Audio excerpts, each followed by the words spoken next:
Hello students, I'm Sheetal Laroia from Abhimanyu Career Point, Chandigarh. So how was your board exam today? Hopefully it was good. Now I'm going to discuss the CBSE's answer scheme today and also giving you the discussion of the page. Let's start with the question paper. This is your question paper. I'm discussing the set 3, right? So the first question of this section A is an electric heater rated 1100 watt operates at 220 volt. Calculate its resistance and current drawn by it. So in this question it was given to you the power and the voltage is given to you. So we have to use this formula and the resistance is 44 ohms. Right? Hopefully सबका ये answer ठीक होगा. It was so easy question. Now the next is you have to find the current. Current is 5 ampere for this. P is equals to V into I, where P is a power, V is a voltage, I is a current. और इसी के option में एक second question था जिसमें आपको find करना था calculate the equivalent resistance of the following electric circuit, जिसमें आपको दो सर्किट्स जो थे वो सीरीज में थे, 20 ओम पैरेलल में था और इस सर्किट का रेजिस्टेंस आया था हमारा 40 ohms. Right now the question number 2 is in the periodic table compare the tendency of element to lose electron while moving down a group and from left to right in a period. देखिए down the group जब भी हम जाते हैं तो हमें पता है number of electron, number of shells हमारे इंक्रीज हो रहे हैं, न्यूक्लियर चार्ज जो है वो भी इंक्रीज होता है, लेकिन नंबर ऑफ शेल्स जो है वो प्रीडोमिनेट करते हैं, इसीलिए डाउन द ग्रुप जो है हमारा इंक्रीज होगा. Right now left to right जाने पे हमारी जो नंबर ऑफ शेल्स है वो इंक्रीज नहीं होती है, न्यूक्लियर चार्ज इंक्रीज हो रहा है, इसीलिए जो है हमारा डिक्रीज होगा. Right electron losing tendency will be decrease left to right. This is the answer number 2. आप लोग देख सकते हैं स्क्रीन पे आपको विजिबल हो रहा होगा. आंसर नंबर 3 इज आपको ब्यूटेन के draw the 2 structural isomer of butane. Isomers क्या होते हैं जिनका स्ट्रक्चर डिफरेंट होगा. Right number of carbon same, तो एक ब्यूटेन हमने बनाया है 1 2 3 4 कार्बन का.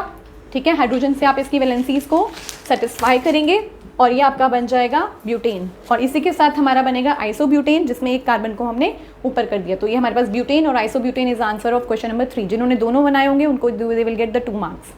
Right let's moving to the next part of the answer number 4. Question number 4 है आपको गिवन है कुल्हर्ट्स and disposable paper cups both are used as an alternative for disposable plastic cups.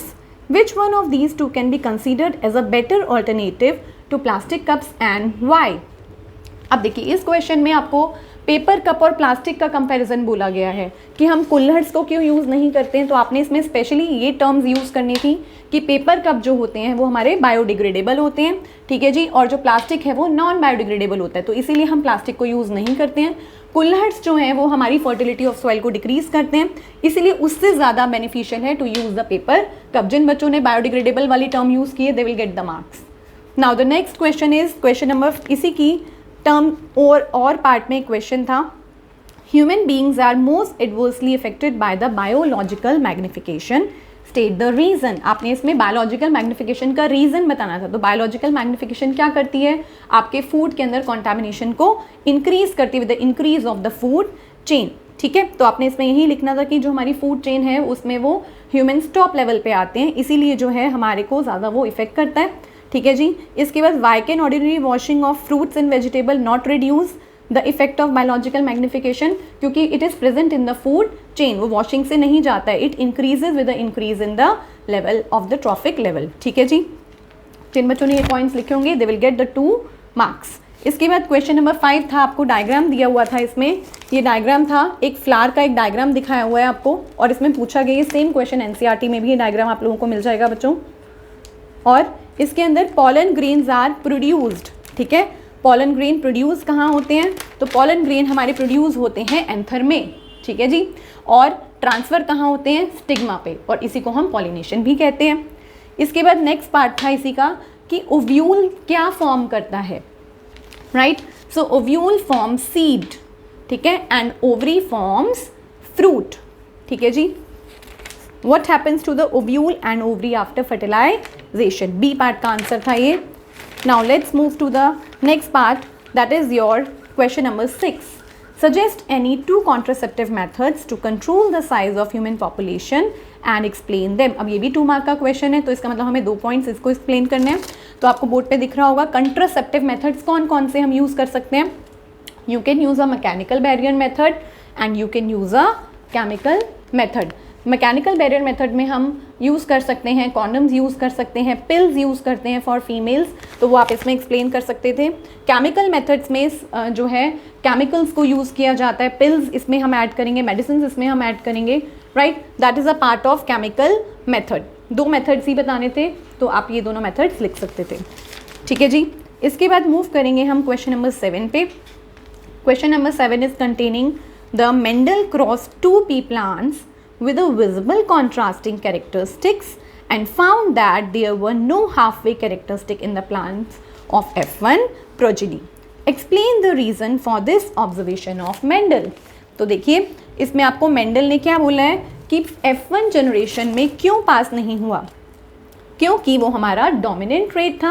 अगर हम आप टॉल का एग्जाम्पल ले सकते थे इसमें कि हमारे पास 2 प्लांट्स हैं, ठीक है जी. एक शॉर्ट है, टी रिप्रेजेंट कर रहा है टॉल को, और स्मॉल टी रिप्रेजेंट कर रहा है शॉर्ट को, ड्वार्फ को. ठीक है जी. तो जब हम इसको क्रॉस करवाएंगे तो जो F1 प्रोजेनी थी वो सारे टॉल हुए, तो that represents a dominant trait. तो यही चीज़ आपने इसमें एक्सप्लेन करनी थी कि डोमिनेंट ट्रेट है वो, और जितनी भी हमारी प्रोजेनी होगी वो टॉल प्लांट्स होंगे. क्लियर है बच्चे. सो जिन लोगों ने ये दोनों पॉइंट्स लिखे होंगे you will get the 2 marks. ठीक है. चलिए इसकी नेक्स्ट बी ऑप्शन में क्वेश्चन था कि sex of the children will be determined by what they inherit from their father. Sex जो होता है वो फादर से इनहेरिट होता है. तो आपको यहाँ पे बोर्ड पे दिख रहा होगा XY मेल, XX फीमेल. तो जो Y वाला क्रोमोसोम होता है वही कैरेक्ट जो है जीन बताएगा सेक्स को.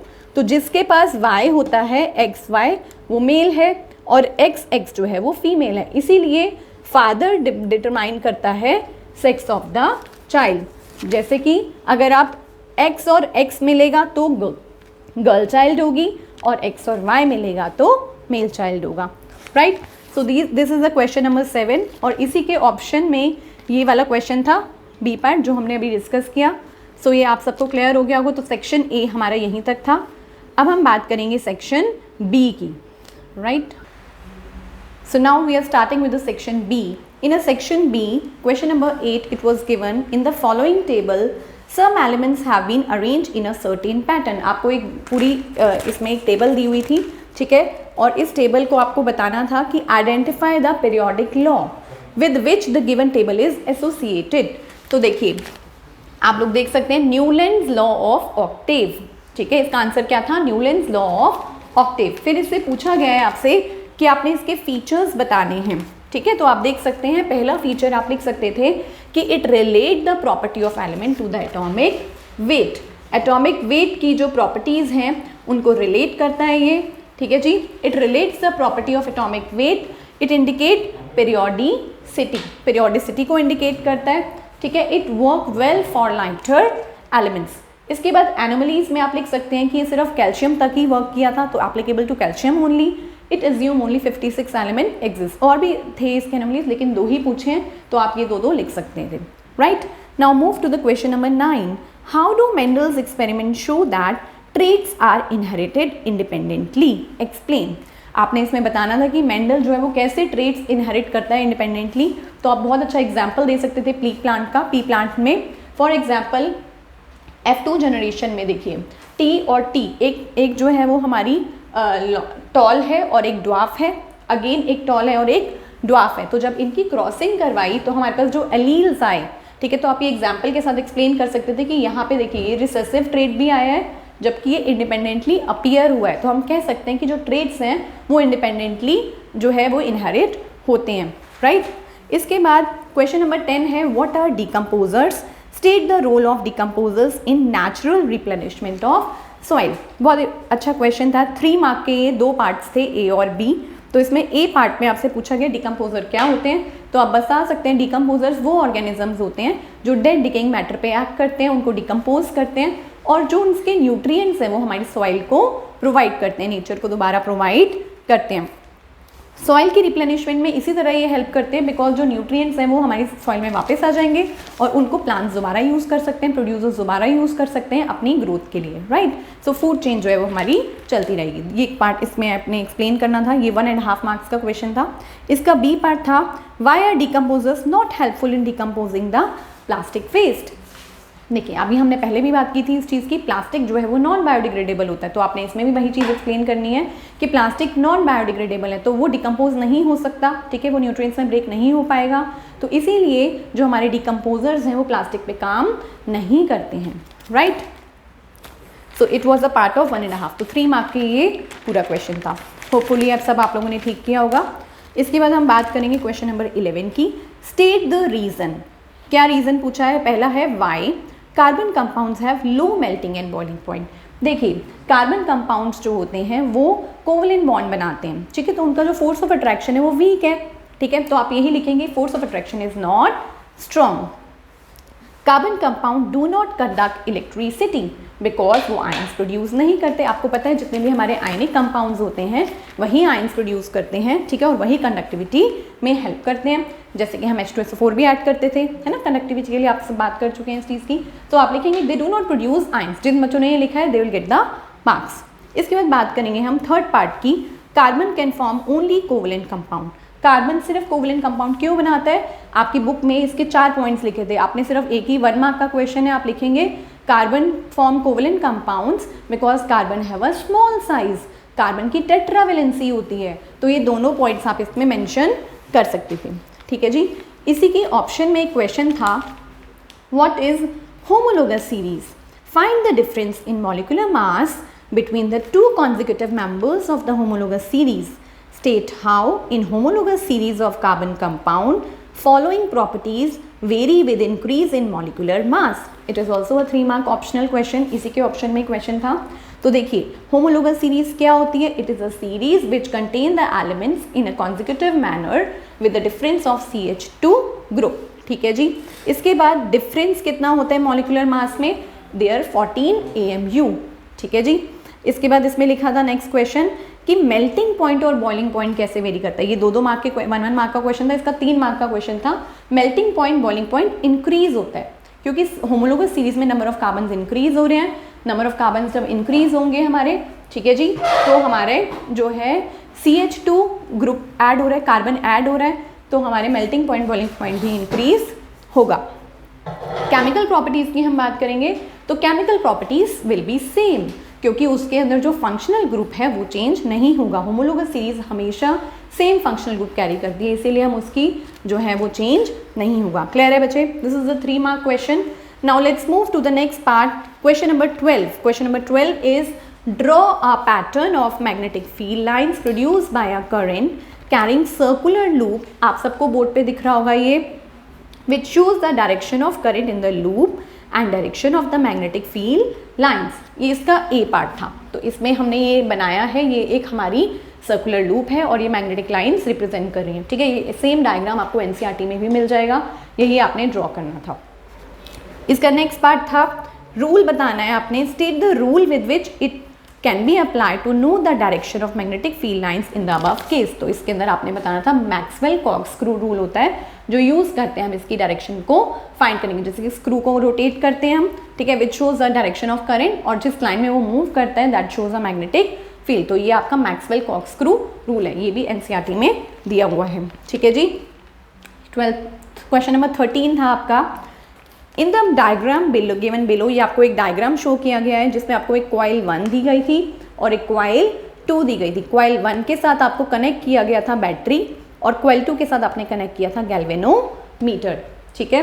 ये why does galvanometer show deflection only when key is plug in and not when steady current start flowing in the circuit. जब गैल्वेनोमीटर हमेशा कब डिफ्लेक्शन शो कर रहा है? जब की को हमने प्लग इन किया है, और जैसे ही आप करेंगे तो वो क्यों कर रहा है? क्योंकि फ्लक्स चेंज होता है। It is a change in flux. Flux क्या चीज होती है? Magnetic lines of force crossing per unit area. जितनी मैग्नेटिक लाइंस क्रॉस करेंगी पर यूनिट एरिया, जैसे ही आप उसमें करंट पास करते हैं मैग्नेटिक लाइन प्रोड्यूस होगी और वो चेंज होती है, फ्लक्स चेंज होता है, इसीलिए डिफ्लेक्शन होती है, ठीक है। जिस बच्चे ने ये पॉइंट लिखा है you will get the marks. Right. Now next is, इसी में था what is observe in galvanometer when the key is plug out. अब आप उसको निकाल रहे हो तो क्या होगा, अगेन वो डायरेक्शन शो, डिफ्लेक्शन शो करेगा, अगेन मैग्नेटिक फ्लक्स चेंज हुआ है ऑपोजिट डायरेक्शन में। ट्रिकी क्वेश्चन था ये। State the conclusion based on the observation of this activity, कि अभी मैंने आपको बताया तो आप इसमें यही ऑब्जर्वेशन लिखेंगे कि जैसे ही हम पास करते हैं तो उसके अंदर क्या होता है, हमारी magnetic lines of force produce होती हैं, और वो मैग्नेटिक लाइंस ऑफ फोर्स जो प्रोड्यूस होती हैं वो चेंज होती हैं, उसके चेंज होने से करंट इंड्यूस हो जाता है, ठीक है जी। और यही हमारा बनता है आगे जनरेटर का फ्लेमिंग राइट हैंड रूल के लिए प्रिंसिपल, ठीक है जी। इसके बाद इसका और में एक क्वेश्चन था, आपको ये मोटर का डायग्राम दिखाया गया था, इसमें आपको ABCD कॉइल दिखाई गई थी। क्वेश्चन पूछा गया है as shown in the figure current in the coil ABCD flows from A to B in a arm AB and C to D in the arm CD, right? State the direction in which AB and CD will experience a force. आप देख सकते हैं board पे AB में force लगेगा upward direction में, CD में force लगेगा डाउनवर्ड डायरेक्शन में। कैसे पता चला? Apply the Fleming left hand rule. Fleming left hand rule जब हम अप्लाई करेंगे तो AB में कब फोर्स जो है वो अपवर्ड की डायरेक्शन में लगेगा और CD में डाउनवर्ड डायरेक्शन में लगेगा, राइट। नेक्स्ट पार्ट था इसका, identify the part of electric motor that reverse the flow of current. Class आपको बच्चों इसमें दिख रहा होगा डायग्राम में, बड़ा इजी क्वेश्चन डाला है इन्होंने। तो ये स्प्लिट रिंग्स होते हैं, यही स्प्लिट रिंग्स जो होते हैं वो हमारे क्या करते हैं, करंट की डायरेक्शन को चेंज करने में हेल्प करते हैं। तो आप आंसर लिखेंगे PQ is a split ring which is present which changes the direction of the current, ठीक है। इसमें बी पार्ट का आंसर था PQ। थर्ड पार्ट है आपका कि जब आपने रिवर्सल हुआ, after the reversal of the flow of current in coil ABCD state the direction in which AB and CD will experience a force. अब दोबारा से हमने इसमें Fleming left hand rule apply करना था क्योंकि करंट की डायरेक्शन चेंज हो गई है। जब हम रूल अप्लाई करेंगे तो AB में अब हमारा जो है वो डाउनवर्ड हो जाएगा और CD में अपवर्ड। देखिए AB जो है वो हमारा कैसा जाएगा, नीचे की तरफ, और CD कैसा जाएगा, अपवर्ड।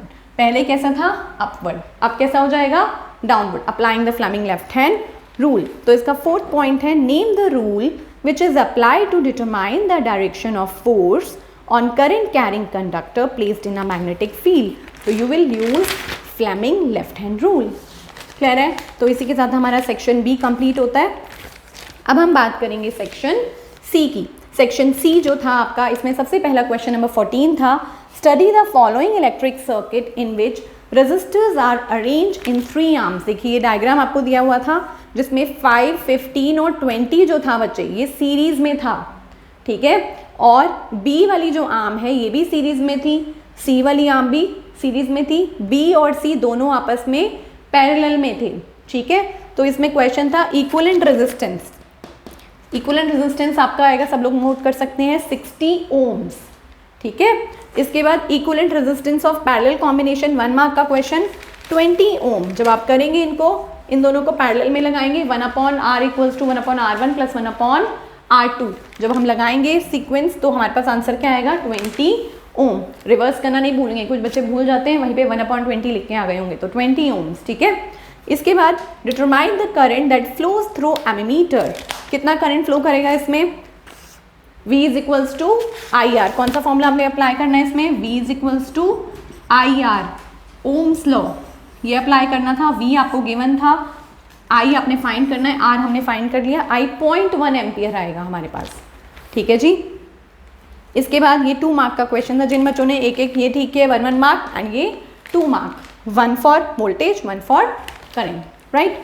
इसके बाद हमने बात की है, इसका B पार्ट था, determine the current that flows in ammeter when V is withdrawn. अब देखो अगर B को विदड्रॉन भी कर देंगे हम, सीरीज में करंट सेम जाता है, ट्रिकी सेम आएगा करंट, ठीक है, बिकॉज सीरीज में करंट क्या रहता है, सेम रहता है। Now the question number 15, the last question of the paper, the mode by which various organism reproduce depend on the body design of organism. Main बात समझने की इसमें ये थी आप लोगों के लिए कि एसेक्सुअल रिप्रोडक्शन जो होता है हमारा वो यूनिसेलुलर ऑर्गेनिजम्स में होता है, ठीक है। तो वो कह रहे हैं कि asexual reproduction, a single individual parent produce offspring without involvement of gametes, उसमें हम गैमीट को इन्वॉल्व नहीं करेंगे. This method is a common means of increasing the offspring rapidly under the favourable conditions. तो पहला क्वेश्चन इसमें आपका बना था, state the name of organism in which binary fission takes place. तो किस में होता है binary fission? Binary fission takes place in amoeba. ठीक है जी. अब इसमें पूछा गया है डिजीज बतानी है आपने. Name the disease cause by this organism. So it is amoebic dysentery, जिसमें स्टूल प्रोड्यूस होता है, that is called amoebic dysentery. Spelling भी ठीक होनी चाहिए इसके अंदर आप लोगों की. 1 मार्क था इसका. इसी का बी पार्ट था, leaves of bryophyllum when they fall on a soil develop into a new plant whereas banana leaf will not be able to do so. Why? तो क्या क्वेश्चन था कि जो ब्रायोफिलम है उसकी सीड्स जो हैं वो प्रोड्यूस करती हैं न्यू प्लांट, लेकिन बनाना की नहीं करेंगी. क्यों? क्योंकि ब्रायोफिलम की जो लीव्स होती हैं, आपने लिखना था leaves have a buds. The main key point is leaves have a buds, और उन्हीं बड्स से प्रोड्यूस होता है हमारे न्यू प्लांट. बनाना के केस में कोई बड्स नहीं होती, कोई सीड्स नहीं होती, इसीलिए उससे प्लांट प्रोड्यूस नहीं हो पाएगा. Right. Now the next part is explain the process of budding in hydra. Hydra में बडिंग कैसे होती है? हाइड्रा जो है वो भी एक एसेक्सुअल रिप्रोडक्शन करता है, एक बड प्रोड्यूस करता है और वो बड उसी में ग्रो करती है. ठीक है. और after the it grown up like a big plant, तो वो सेपरेट आउट हो जाता है. This is called budding. और इसमें आपने इसका डायग्राम भी बनाना था, ये 2 मार्क का क्वेश्चन था. Now the last part of this is what happens when a spirogyra filament mature and attain a considerable length. तो spirogyra जो होता है हमारा, वो एक इस तरह से स्ट्रक्चर होता है, फिलामेंटस स्ट्रक्चर, और इसके अंदर ये जितने पार्ट में डिवाइड होना था उतने न्यू स्पाइरोगायरा हमारे प्रोड्यूस होंगे. ये बात आपने इसमें एक्सप्लेन करनी थी. इसको हम फ्रेगमेंटेशन भी बोलते हैं. Right. Now the last part is a sporangia in rhizopus burst on maturation. Sporangia जो होता है it produce like this, spores produce करता है. ये डायग्राम आप लोगों ने एग्जाम में बनाना था और इसमें आपने बताना था कि ये स्पोरेंजिया होता है. राइट. और ये स्पोरेंजियोफोर जब ये बर्स्ट होते हैं तो उतने हमारे नए स्पोरेंजियंस प्रोड्यूस हो जाते हैं, न्यू राइजोपस बनने के लिए तैयार हो जाते हैं. इसको हम स्पोर फॉर्मेशन बोलते हैं.